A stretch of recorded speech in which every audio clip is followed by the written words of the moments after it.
오늘 시편 55편 16절부터입니다. 시편 55편 16절부터 마지막 23절까지를 우리 같이 한 목소리로 합독으로 봉독합니다.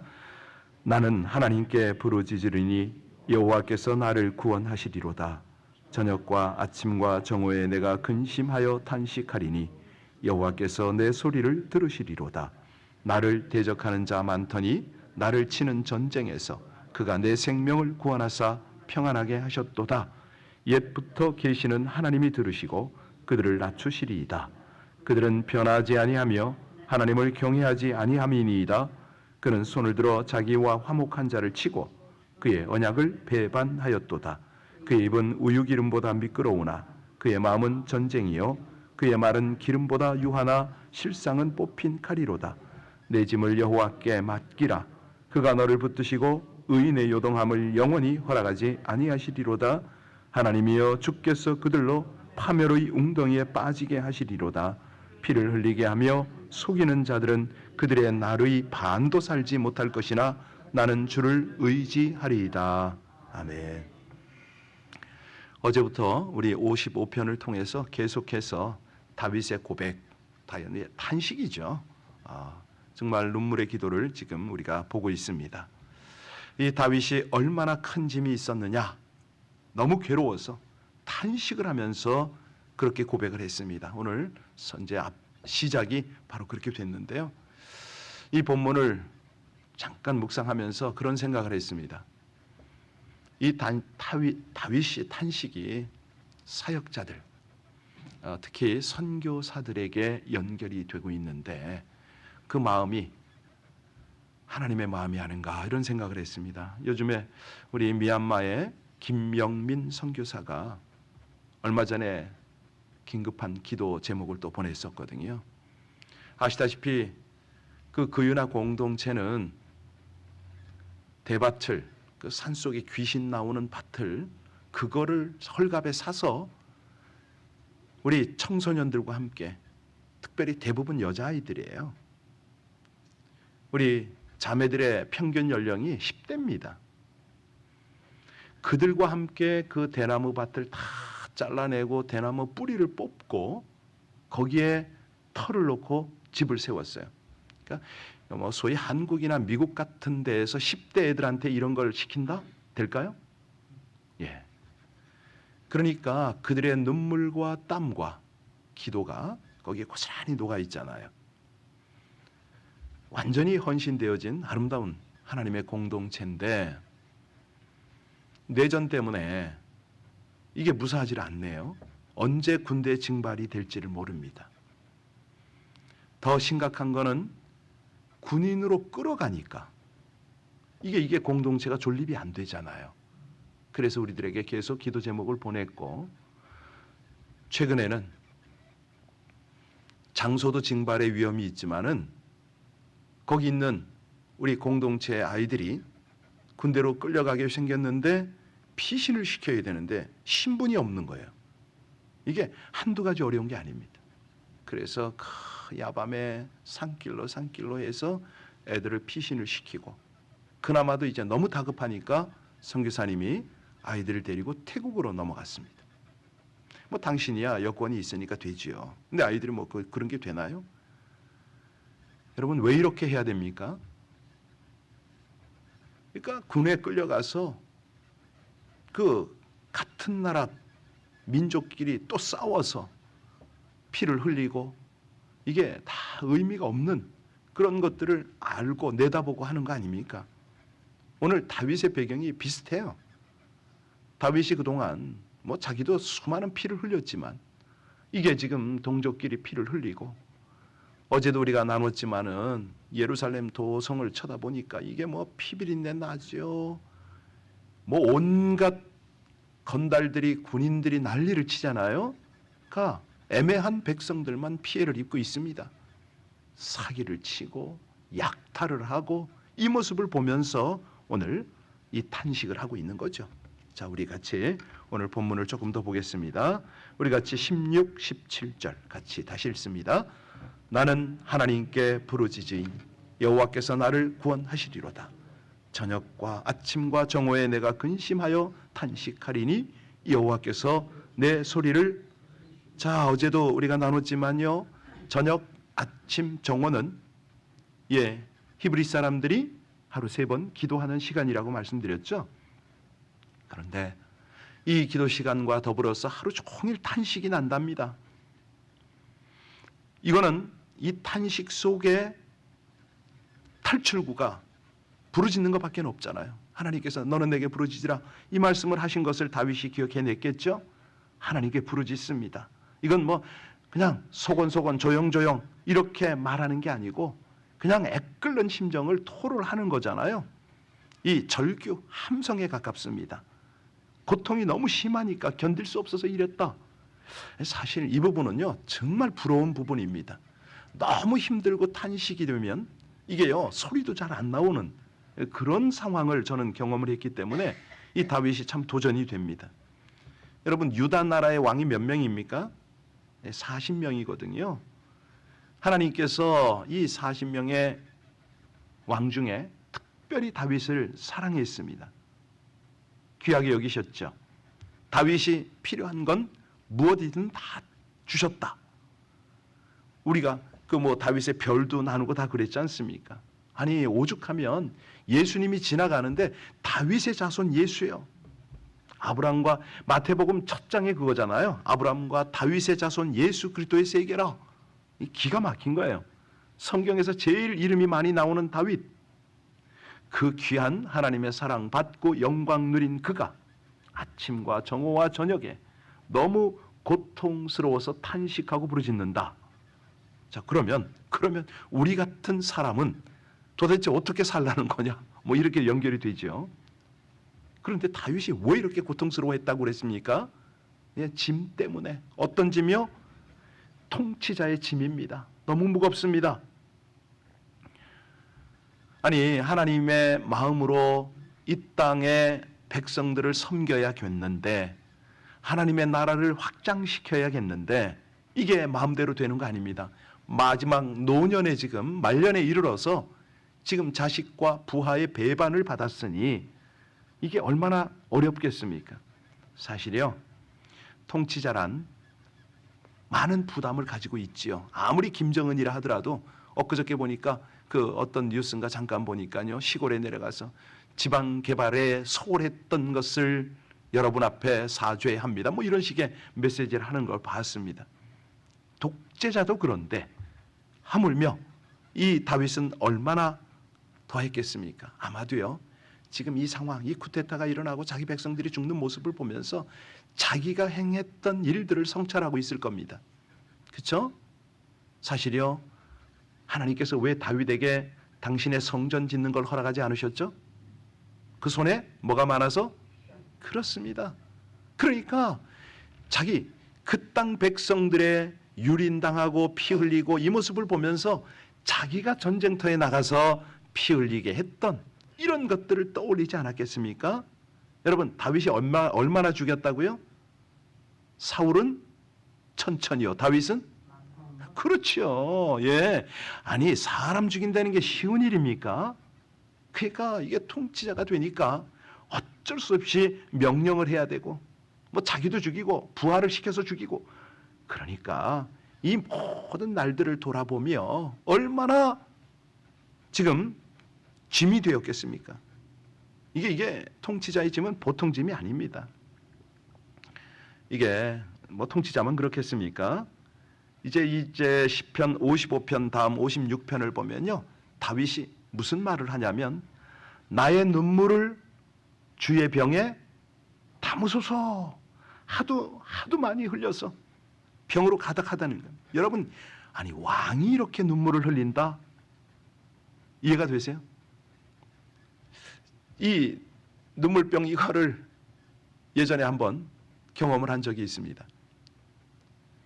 제가 잘 아는 김현겸 치과 닥터가 있어요. 이분이 남가주 사랑의 교회 안수 집사님 시절이었는데 그때 제가 남가주 사랑의 교회에서 세미나를 하고 있었거든요. 이분이 그 세미나에 들어왔어. 부인이 암으로 투병 중인데 이 남편이요, 부인을 참 사랑하는 거예요. 아내가 죽게 생겼으니까 그 클래스에 들어와서 기도 부탁도 하고 자기도 기도를 하는데 하나님께서요 수련회 때 우리 이제 그때 제가 했던 세미나가 미션 능력 기도 세미나였거든요. 이분이 들어와서 수련회 갔는데 하나님 음성 듣기를 했는데 그때 이 음성을 들은 거예요. 내가 내 눈물을 보았고 내 눈물을 눈물병에 이 안수 집사가 얼마나 펑펑펑 우는지요. 가지고 덕분에 그때 은혜 받았다고 자기 타던 차를 절 줬어요. 링컨 뭐죠? 감사한데.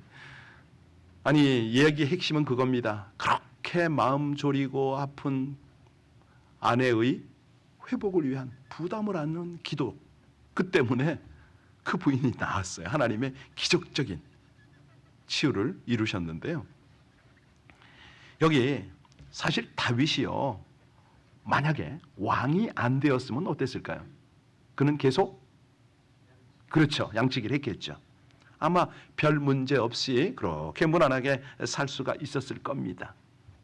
왕이 되어서 의도하지 않은 그 많은 피를 흘리고 아니 왕이 되어서 그 권력 가지고 충성한 우리아를 계획적으로 죽이고 그 안에 밧세바를 데려다가 살았고 결국은 지적당하고 원망 들어야 했고 백성들로부터. 그러니까 왕이 아니면은 이런 일 하지 않아도 되는데 자 그래서 이런저런 모습들을 하나님이 다 보시고 그 사랑하는 아들에게 다윗에게 뭐라고 말씀하십니까? 참다 안 되니까 칼이 내 집에서 영영이 떠나지 아니하리라. 그러니까 하나님은 사랑하는 자에게 징계도 하시잖아요. 이 말씀을 딱 듣고 나서 그때부터 다윗은요 처절할 정도로 자기를 성찰합니다. 하나님께서 그렇게 은혜를 주시고 다 하셨는데 우리 하나님이 칼이 내 집에서 영영이 떠나지 아니하리라. 하나님의 진노 선언을 하셨잖아요. 그러니까 그때에 다윗은 견딜 수 없는 양심의 고통 때문에 죄책감 때문에 그 나단 앞에서 자기의 회개의 말을 하잖아요. 뭐라고 그럽니까? 하나님이여 주의 인자를 쫓아 나를 긍휼히 여기시며 주의 많은 자비를 쫓아 내 죄가를 도말하소서. 대저 나는 내 죄가를 아오니 내 죄가 항상 내 앞에 있나이다.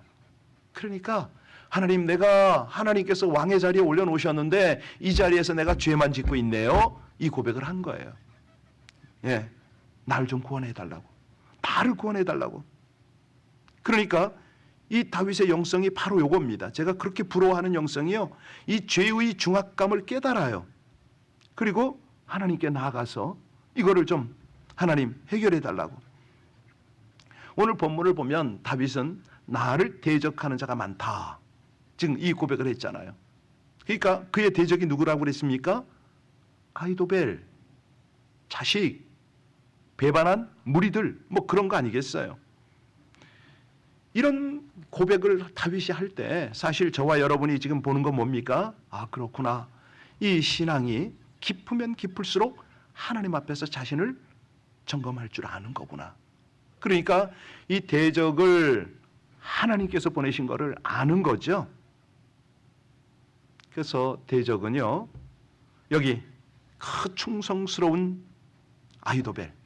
어쩌면 아들 압살롬과 함께 쿠데타를 일으켰지만은 그 원인 제공이 바로 접니다. 뭐 이렇게 되는 거 아니겠어요? 사실 아히도벨이 기회주의자입니다. 다윗이 이제는 말년이고 힘없고 압살롬이 득세할 것 같으니까 재빠르게 압살롬에게 붙었습니다. 다윗을 대적합니다. 그러니까 이 다윗의 고난은요 말할 수가 없어요. 아니 아들에게 배신당한 것도 너무너무 힘든데 그 충성스러운 자기의 동역자가 아들과 함께 이 일을 저지르니까 이게 너무 아픈 거예요. 자 20절 보시겠습니다. 20절 같이 읽습니다. 그는 손을 들어 자기와 화목한 자를 치고 그의 언약을 배반하였도다. 그리고요 21절이요 그의 입은 우유 기름보다 미끄러우나 그의 마음은 전쟁이요 그의 말은 기름보다 유하나 실상은 뽑힌 칼이라다. 그러니까 지금 다윗이 마지막으로 할 수 있는 것이 뭐죠? 예, 하나님, 내가 어떻게 해야 되느냐고. 그때 주신 말씀이 바로 하나님의 말씀입니다. 이제 22절, 23절 같이 읽겠습니다. 내 짐을 그가 너를 붙드시고 의인의 요동함을 영원 허락하지. 예, 내 짐을 여호와께 맡기려는 거 아닙니까? 내 짐을 여호와께 맡겨라. 사실 언젠가 한번 갈등에 대해서 우리가 나눴잖아요. 갈등, 갈나무가 엉키는, 등나무가 엉키는 이런 모습들, 이런 것들이 우리 마음속에 있는데요. 이 갈등이란 말의 뜻, 내가 결정한 것의 잘못을 발견한 마음 상태거든요. 뭐 예를 들어서 내가 대통령을 뽑았는데 잘못 뽑았다. 뭐 어떤 국가적 갈등이 생기는 거 아닙니까? 이미 결정되어진 일의 잘못이 발견되는 마음 상태, 이때 갈등이 생기는 겁니다. 이런 문제가 정신 건강에 악영향을 주고 질병을 나타내고 뭐 스트레스 아닙니까? 사실은 현대인들에게 많은 병이 이 스트레스인데요. 스트레스가 여러 가지 질병으로 연결이 되잖아요. 그러니까 저도 이런 게 처리가 잘 안 되니까 쓸개 없는 사람 아닙니까? 뭐 여러 가지가 없어요. 제가 이런 것들을 지나는데 여기 나중에 이런 것들이 자꾸 발전하면요, 우울증도, 공황장애도, 자기도피증도, 피해망상증도 뭐 이런 것도 막 오거든요. 그래서 이런 것들이 감정이 이게 막 얽히고 설키면은 사회적 충격, 자살 뭐 이런 데까지 가잖아요. 자, 우리가 이런 사회에서 삽니다. 정상적으로 생각할 수 있는 밸런스가 이미 깨졌고, 이런 어떤 스트레스가 시시각각 다가와요. 이런 것들이 우리에게는 짐입니다. 고난이 됩니다. 우리말에 기우라는 말이 있죠. 기우 무슨 뜻입니까? 기나라는 사람이 어느 날 나무 밑에 앉아서 큰 근심을 하고 앉아 있는데 지나가는 사람이 그래요. 여보시오, 당신 무슨 큰 근심이 있어서 그런 얼굴을 하느냐고. 그렇게 나무 밑에 앉아서 무슨 해결이 되냐고 물었더니 하는 말, 하늘이 무너질 것 같아서 그런다는 거예요. 그걸 기우라고 그럽니다. 그러니까 이 기우에 빠진 사람이 너무 많아요. 하나님은 분명히 말씀하십니다. 내 짐을 어떻게 하라고요? 맡기라고 그러는데, 여기서 맡기라 이게 무슨 뜻이죠? 맡겨 버려라. 완전히 버리라고 말씀하시는데, 이거는 다시 말하면은 다시는 생각하지 마 이 뜻이거든요. 생각하지 말라고. 거기에 붙잡혀 그것 때문에 갈등하고 그 짐 때문에 스트레스 받고 병나지 말아라 이 말이거든요. 그래서 이거를 못 알아들으니까 예수님께서 우리에게 뭐라고 그러세요? 수고하고 무거운 짐진 자들아 다 내게로 오라. 그러니까 이것을 쉬게 해 주시겠다는 거죠. 구약에도 그런 구절이 덜어 있습니다. 내가 산을 향하여 눈을 들리라. 나의 도움이 어디서 올꼬? 나의 도움은 천지를 지으신 여호와에게서로다. 그러니까 이거예요. 짐과 이 모든 탄식과 이것들을 내려놓으라는 거잖아요. 내려놔라. 맡겨라. 나 맡겨버려라. 그런데 우리는 이걸 또 끌어가고 또 짊어지고 그러고 있다는 거죠. 자, 이제 23절 읽고 마무리를 하겠습니다. 같이 읽습니다. 하나님이여, 주께서 그들로 파멸의 웅덩이에 빠지게 하시리이다. 피를 흘리게 하며 속이는 자들은 그들의 날에 반도 살지 못할 것이나 나는 주를. 대단해요. 소위 세상 표현으로는 악담이잖아요. 저주잖아요. 이렇게 퍼볼 수가 있나요? 사실은 이것이 어디서 나왔느냐? 오늘 16절, 17절에서 나왔습니다. 그 내용이 뭐였죠? 아침, 전심, 저녁으로 기도하니까 하나님께서 행하실 일이 깨달아지는 거예요. 느껴지는 거예요. 중요한 것은요, 우리의 기도입니다. 기도를 통해서 하나님 앞에 짐을 맡겨드릴 수가 있고 하나님이 주는 감동을 우리가 누릴 수가 있고 무엇보다도 하나님을 대변하는 그런 영적인 동역을 할 수가 있는 거죠. 이 23절의 메시지는요, 대단한 겁니다. 아주 담대한 선포잖아요. 내가 하지 않겠다는 거예요. 하나님께서 행하신다는 거죠. 그래서 모든 것들이 평정이 되는데 우리가 어제도 말씀드렸습니다마는 우리가 이 하나님을 의지할 수 있는 근거가 뭐냐? 그분의 신실하심이다. 그분은 한번 말씀하시면은 변개치를 않으시잖아요. 예, 너는 기도하라고 그러잖아요. 기도하면 하나님은 일하시겠다는 거 아닙니까? 성실하신 하나님은 다윗의 기도를 들으셨습니다. 그 결과로 다윗이 원수들에게 털끝 하나 상하지 않았어요. 물론 그가 울며 그냥 그 맨발로 그렇게 하나님 앞에 헤매기도 했었죠. 그런데 그 모든 과정은 다윗이 하나님과 더욱 친밀하게 들어가는 과정이었고 그 속에 있던 온갖 악들, 죄들을 다 벗어버리는 그런 과정들이었던 것이죠. 오늘 우리에게도 같은 은혜를 허락하십니다. 짐이 있습니까? 탄식하십니까? 우리 자신을 성찰케 하시는 하나님 앞에서 기도로 이 모든 다윗에게 허락한 은혜가 우리 모두에게 누려지기를 주님의 이름으로 축복드립니다. 기도하시겠습니다.